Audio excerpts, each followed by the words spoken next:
경림이의 길거리 특강! 봄을 맞이해서 말이죠. 시청자 여러분들이 길거리 특강에 대한 뭐 문제점이나 충고 같은 것을 저희가 다 수렴해보는 그런 시간을 맞이하도록 하겠습니다. 여기 마침 지나고. 안녕하세요. 혹시 안녕하세요. 경림이 길거리 특강 보십니까? 네, 자주 봐요. 이런 점은 좀 고쳤으면 좋겠다 하는 게 있다면? 솔직히 네. 저는 진행자가 별로 마음에 안 들거든요. 말도 너무 많고 옆에 있던 반장이 이쁘고 가가 잘하는 것 같은.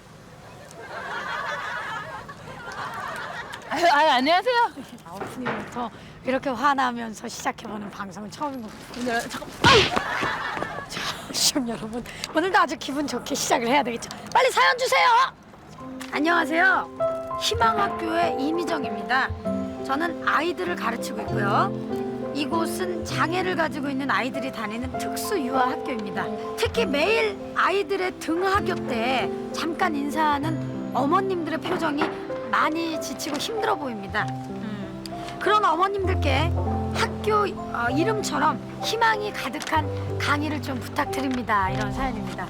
좋습니다. 저희가 이 사연을 받아들여서 오늘 희망학교로 가도록 하겠습니다. 그 전에 먼저 강사 선생님을 만나러 가야 되겠죠? 네. 견해의 길거리 특강 출발! 출발! 장애우들의 손발이 되어 살아가고 있는 오덕희 원장. 두 아들을 입양 보낸 아픔을 봉사로 승화시킨 그녀의 삶을 경림의 길거리 특강에서 만나십시오.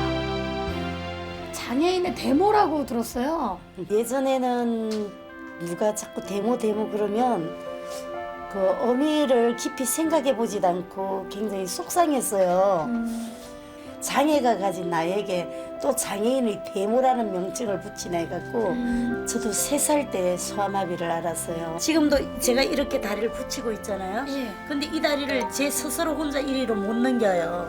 못 넘기고 제가 왜 앉아가지고 이 다리를 이렇게 걸치고 있느냐면은 이게 요 위에서부터 이렇게 보조기를 찼어요. 6개월만 차고 있으면 된다 그랬는데 6개월은 그냥 평생 이렇게 차고. 저 같은 경우는 학교 생활도 1년에 고작 몇 개월밖에 못 나갔어요. 오로지 집에서는 책 읽고 공부하는 요거 외에는 바깥에 이렇게 나가서 노는 거 다 차단하셨군요, 부모님께서. 예. 차라리 나를 좀 어렸을 때 막 이것도 시키고 좀 힘들게 생활을 하게 했으면 내가 그 이후에 여러 가지 아픔 속에서도 좀 더 그 편하게 그걸 받아들일 수 있었지 않을까. 어떻게 자녀분은 예, 첫에 딸을 낳았거든요. 예. 딸을 낳았는데 집에서 저녁 밥하다가 저는 이제 첫애기니까 상기인 줄을 모르고 그러면 따님 한 분만 나신 거예요? 아니죠. 이제 밑으로 이제 아들 셋을 낳았어요. 아, 그럼 넷이나 나셨어요? 예, 줄줄이 계속 낳았어요. 아. 그러니까. 남편 죄송한데 돌아가셨나요? 예, 81년도. 제가 저녁을 해놓고 기다리는데 배가 너무 아파서 밥을 못 먹겠다고 그러더라고요. 사모님이 주사를 맞고 왔는데도 또 그러고. 그래도 이제 그 진통이 안 멈추니까 그 다음날 적십자병원에 갔더니 맹장이 터져서 복막염으로 돌아가갖고 이미 파열이 돼서 넣어졌다는 거예요. 하루도 채 안 지나죠. 말 못하는 채로 그러고 그 다음날 정말 숨이 못 오는데 안 믿어지더라고요. 그때는 그 당시에 같았으면 정말 못 살 것 같더라고요. 정말 못 살 것 같아요. 그래서 애들 고아 만들지 않겠다는 그 생각에 애들하고 같이 집단 자살을 하려고 제가 그랬죠.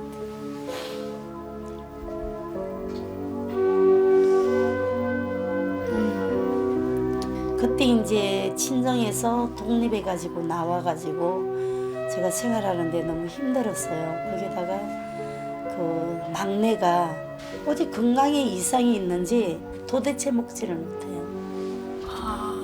근데 그 이유를 알 수가 없는 거예요.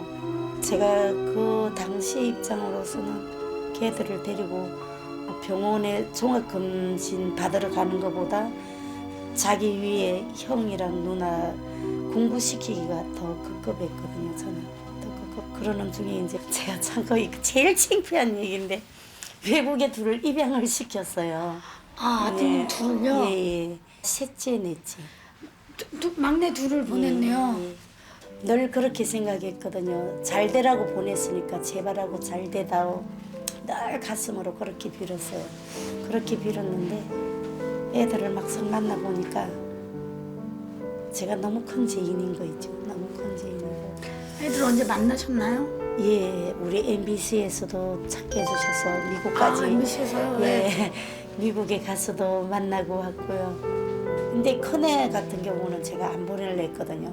작은 애 하나만 보내려 했는데 자기가 따라가겠다고 적극적으로. 왜냐면 한 집으로 간다니까. 엄마 나 가서 나 동생 지킬 거야. 막내만. 엄마 가서 나 동생도 지키고 가서 돈 벌어와서 엄마 다리 고쳐줄게.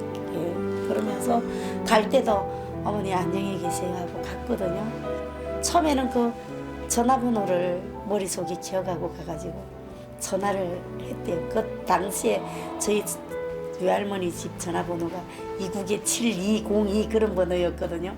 근데 미국에서 2 돌리고 7202를 돌리니 그 전화가 되겠어요? 안 되죠. 그 번호를 지금까지 기억하고 있더라고요. 얘는 오해를 한 거예요. 이제 부모들이 이사를 가고. 자기들 그거 하려고 이제 전화번호도 다 바꿔버렸네요. 그렇게. 근데 정작 만나니까 껍데기는 분명히 한국인인데 얘들한테 한국 냄새가 하나도 안 나는 거예요. 막 너무너무 가슴이 아픈 거예요. 많은 집에 많은 사람들을 제가 양육한다면서 때로는 잔소리도 하고 나무라기도 하고 지금 우리 함께 공동체 속에서 그런데 정작 아들이라고 왔는데 저는 한마디도 할 수가 없는 거예요. 야단칠 자격에 제가 위치가 없더라고요.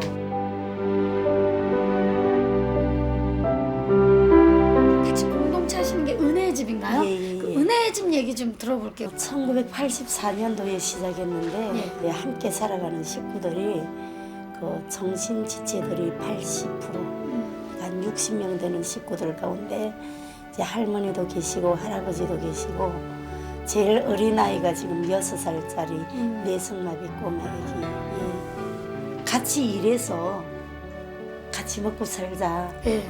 적어도 내가 이렇게 일을 하니까 이 사람들도 할 수 있지 않겠나. 그래갖고 시작했는데 근데 어느 날 보면 옆에 뭐 할아버지 심부름을 하고 있고 막 달라요. 이렇게 밥을 배송할 때에 너 왜 2개 가져가냐면 할아버지 거예요. 아이고 마음. 예. 옛날엔 자기밖에 모르잖아요. 예. 전 참 저희 부모님한테 감사드리는 거 하는 거, 저를 막 키워주신 거. 그냥 감사드리는 거. 저를 이렇게 보호하지 않고 막 자라라. 칡뿌리 캐먹고 뱀 잡아서 구워먹고. 그래서 모든 사람들을 다 소화시키시나 봐요. 저를 이해하고 소화시키기가 어려운 나이거든요. 제가 근데 다 말 대답하고 다 하는 게 이제 희망학교에 왔습니다. 근데 저희가 딱 도착한 시간이 마침 점심시간이랑 지금 맞물려서 12시거든요. 그래서요, 왜? 아싸! 그렇지 않고 내가 도시락 싸왔죠? 우리 반장. 군뱅이도 구르던 재주가 있다고? 우리 반장. 경림씨 거야 네모난 도시락. 둥근 수자. 도대체 어떻게 해야 돼요? 잘했습니다. 이 도시락 싸온 게 그래도 하니까 그 마음이 예쁘니까. 예뻐야죠. 그 마음이 예쁘니까 제가 도시락을 들고 저 안으로 들어가도록 하겠습니다.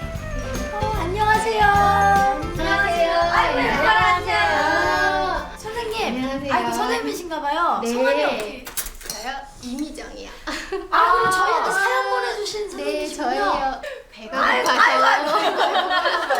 사람들이 이렇게 안 보던 사람들이 오면 좀 많이 지금 아저씨들이 너무 많이 오셔서 놀랬어요. 거기 뒤에는 거의 조직 분위기죠 지금. 아이들이 아이들이 본인을 비추시죠. 본인은 쌍피하고 뒤에 제일 본인이 심각하신데. 가장 보스인데요. 카메라 덜 주세요. 제가 할게요. 그래, 어머님들 위한 강의를 신청해 주셨는데 정확히 이 희망학교가 어떤 학교인가요? 특수유아학교예요. 그래서 이쪽에 여기 의정부, 뭐 동두천, 포천 이런 데서 특수학교가 저희 학교밖에 없어요. 그리고 저는 아이들이 너무나 예쁘고 그래서 예쁘고 가르쳐주면 다 이렇게 받아들이고 해서 굉장히 기뻤거든요. 상담을 하면서 표정이 너무 어두우신 거예요. 그 어머님들도 항상 웃고 싶으시겠어요. 얼마나. 근데 그런 마음을 뒤로 하고 힘든 현실 때문에 많이 얼굴을 찌푸리게 되실 텐데 오늘 그 어머님들을 위해서 저희가 강의를 준비했습니다. 경림의 길거리 특강 큰 박수로 모시겠습니다. 오덕희 선생님이십니다.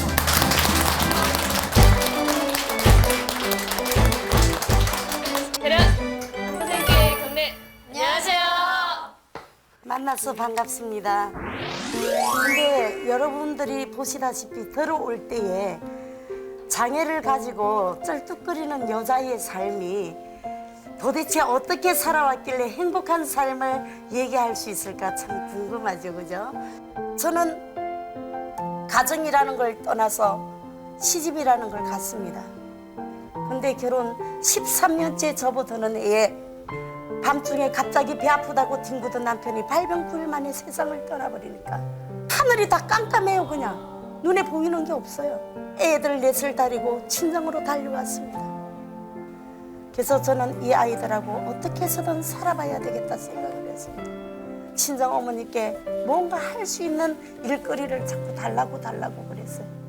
그랬더니 어머니 하시는 말씀이 네가 저 목발이라도 놓고 걷는다면 내가 또 모르겠다. 저는 밤이면 밤마다 걷는 연습을 했습니다. 말이 걷는 연습이지 목발을 놓고는 한 발짝도 걸을 수 없으니까 앞뒤로 발랑발랑 넘어지는 거예요. 앞뒤로. 그런데도 그 고통을 이기면서 끝까지 밤마다 했어요. 그랬더니 어느 날부턴가 제가 그냥 한 발짝 지팽이도 놓고 걷더라고요.